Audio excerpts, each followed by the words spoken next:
Welcome to the class today. Today we're looking at punctuation once again. If you haven't seen my other videos on commas, colons, semicolons, please try watching those if you have any questions about those. Today we're looking at the hyphen, which looks like a dash like this, and it goes between two words.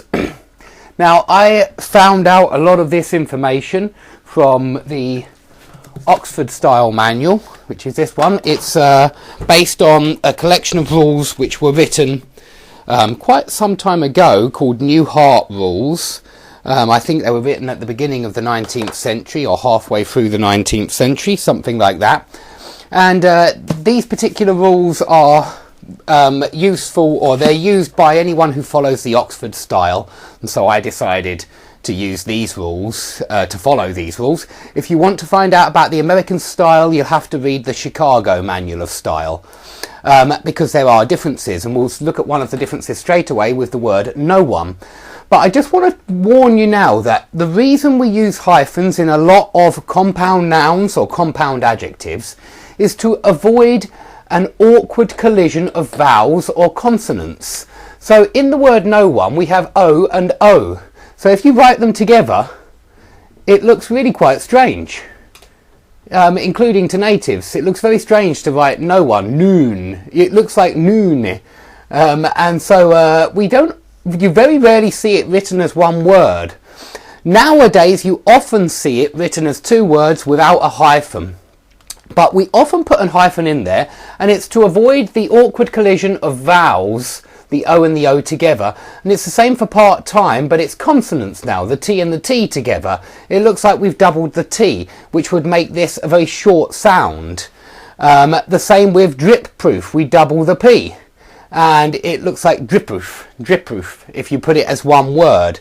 All the other proof words, like waterproof, they're one word and there's no hyphen, because R and P, there's not such an awkward collision of consonants there. But in a word like take off, where we have, if we write it as one word, it really looks strange to have an E and an O together. It looks like tachyoff, tachyoff. And so it really is to avoid this that we use the hyphen, and we also use the hyphen to get rid of ambiguity, and we'll look at that in a moment. But no one with a hyphen, it's only really used in British English, not in American English, and I can give you a good reason why. It's to make it clear that with the hyphen we mean nobody, and it's to avoid this confusion, because we could say no single person is responsible. We could also say no one person is responsible. But here we don't mean the same as no one, as in nobody. We mean not one person. No one person is responsible. So it's to show that it's a different meaning from no one whatever, no one plus noun. And so I think it makes a lot of sense, and I still use it, but I think technically a lot of different publishing houses follow the rule that you don't use a hyphen anymore with no one. And in America this is certainly true, but in Britain I think both forms are still acceptable, with hyphen or without. But I use a hyphen. I think there's a good reason for doing so. It gets rid of ambiguity. But please notice with all of these compound nouns here, it's always the collision of vowels or consonants, which is the reason why we use a hyphen in the first place. Now, to get rid of ambiguity, let's deal with this point next. Have a look at these two sentences. 20 odd people came to the party, and 20 odd people came to the party, with a hyphen. Now, what the hyphen does is it brings these two words together. When you have a hyphen, it brings them together so that when we say 20 odd, we don't mean 20 strange people. This one means 20 strange people came to the party. That's what it means, because these are two different adjectives, both modifying the noun people. There were 20 people and they were all strange. And so it separates the two adjectives when we don't have a hyphen. But when we put the hyphen there, we mean 20 odd. And maybe you're not aware of this, but 20 odd or 100 odd or 1,000 odd means roughly 1,000, roughly 20, roughly 100. So the odd is like a suffix which means about, roughly, approximately. So as soon as we add the hyphen, it means roughly 20 people came to the party. Whereas the first sentence means 20 strange people came to the party. So you can see that it completely changes the meaning. Let's look at a different example. 250-year-old trees without hyphen. Now this is ambiguous again.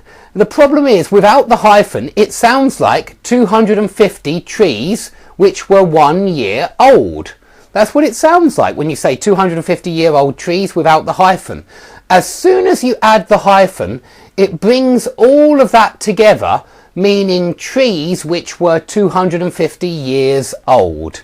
Okay, so we probably mean this one, but we might not. We might mean 250 trees which are 1 year old, in which case we don't put the hyphen.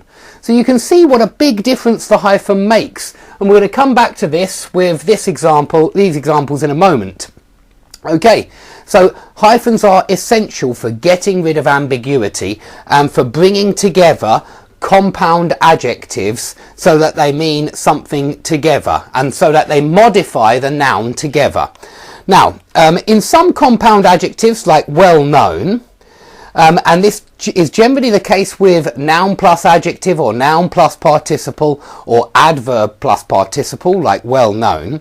In some compound adjectives we use the hyphen before the noun. This is a well-known story and we're bringing them together to say that the story is famous. It's not just well and known, it's a well-known story, it's a famous story. And we would do the same with an expression like up to date. That's an up-to-date gadget. We mean the gadget is up-to-date, modern. Yeah, it's new, it's fresh, it's not old-fashioned, it's up-to-date. So we'd say that's an up-to-date gadget. However, if it goes after a noun, or it shouldn't really right after a noun, but on its own, when it's not modifying a noun, then we don't need the hyphen, okay? This story, his story, is well known. Yet we don't need the hyphen here because we don't need to bring them together to modify a noun. And the same here, the records are up to date. We don't need a hyphen here. Now it's not the same with adjective and participle compound adjectives. We'll look at those in a moment. They always use a hyphen. But these ones, well known, up to date, and here are some more examples. 19th century. If you say that piece of writing was a 19th century piece of writing. 19th century piece of writing would have a hyphen. But if you say that piece of writing is 19th century, then we just say it was written in the 19th century. That would be no hyphen. It's not really acting as an adjective then. I mean, 19th still is, but 19th is just modifying century. And so you don't need a hyphen when you say it like that. The same with an expression like long-standing. There has been a long-standing disagreement between the parties. Long-standing disagreement would have a hyphen, but if we say the disagreement has been long-standing, then no hyphen. And you'll see this again with phrasal verbs. Also, over the counter is an expression. If you say you can buy this medicine over the counter, no hyphen, because you just mean you can buy it over the counter. But if you say this is over the counter medicine, then you would need hyphen to bring it all together so that over the counter becomes an adjective which modifies medicine. Okay, so adjectives and participles like good looking, English speaking, odd sounding, smooth talking, bad tempered, quick thinking. You really need to always use a hyphen here, and it's because the words go together to make a new meaning. So good looking, it doesn't just mean looking or good, it means attractive, handsome. And this means that even if you use it at the end of a sentence, you'll still have the hyphen. And if you use it before a noun, you certainly have the hyphen. So what happens when you take the hyphen away? Compare a smooth talking puppet to a smooth talking puppet. I hope you can see that smooth talking with the hyphen modifies puppet. Now, for those of you that don't know, smooth talking means that somebody is very, very good at persuading people to do things. They're excellent in the art of persuasion. So a puppet which is smooth talking is a puppet which is very persuasive. But a smooth talking puppet would mean a puppet which is smooth and a puppet which is talking. That's all. Each adjective modifies the noun, and so it's different when it doesn't have a hyphen. The same here. He's a quick thinking man and he's a quick thinking man. Quick thinking man means he's got a very quick brain. He's very, very quick with ideas. But a quick man and a thinking man is exactly that. He's not only quick, but he is also a thinking man. So it changes the meaning again. It separates the adjectives, and each adjective modifies the noun. So adjective and participles, they're usually hyphenated when you want to change the meaning. An English speaking country would always have a hyphen, but even if you say the country is English speaking, you still use a hyphen. Okay, adverb plus adverb with the ending ly plus participle has no hyphen. So, I mean, you might think this is an adverb plus a participle, but well doesn't have an ly. If the adverb has an ly, don't use a hyphen. Seriously injured, happily married, newly discovered, none of these have hyphens. Okay, so adverb plus participle means no hyphen. That might be a surprise to some of you. Okay, phrasal verbs. No hyphen if they're a verb. Okay, I've done a lot of work on phrasal verbs. If you use them as a verb, don't use the hyphen. So if you want to say, I do this to build up my strength, to build up will have no hyphen. It's a verb. However, phrasal verbs as nouns and adjectives often have a hyphen. But there is a good rule you can follow here, and it comes back to this rule. You can say something like worn out shoes. If you're saying the shoes are worn out or were worn out, it's no hyphen, because it's not modifying a noun here. It's just being used like a verb, really. But he was wearing worn out shoes. Then you do need a hyphen, because the adjective worn out is modifying shoes. And the same with a build-up of troops on the border. Here it's being used as a noun, and we just have to say a build-up of troops on the border. A made-up story, the story has been made up, so made up modifies story. And a rundown neighbourhood needs a hyphen because it's modifying neighbourhood. But as soon as you say the neighbourhood is run down or the story is made up, get rid of the hyphen. Now, I must admit, I haven't read this rule anywhere, but it seems to me that this is how we use it. When I've seen it used in dictionaries and books and online, sometimes anyway, they seem to use it exactly like this rule here, that if it's modifying a noun, it's an adjective and it needs a hyphen because both of them are working together. But if it's not, then you can just say his shoes were worn out. Okay, so that's phrasal verbs, but I want to remind you that when inverted, there's never a hyphen and it's always one word. An outbreak of disease, the upcoming election, the ongoing debate. In all of these examples, the phrasal verb break out, come up, go on, has been inverted. And as soon as you invert the phrasal verb to make a noun or an adjective, not only do we not use a hyphen, but also we make it one word. We join the two words together. So it's well worth remembering. Okay, a couple of more situations where we use a hyphen. Prefixes. Anti-intellectual. I, so we're avoiding the awkward collision of vowels. I. De-ice. E-I, we're avoiding the collision of vowels. Non-negotiable. N, avoiding the awkward collision of consonants. We also use them not just for prefixes, but prefixes before, especially names, pre-Socratic philosophy. We definitely have a hyphen there because there's a name here. It needs a capital letter.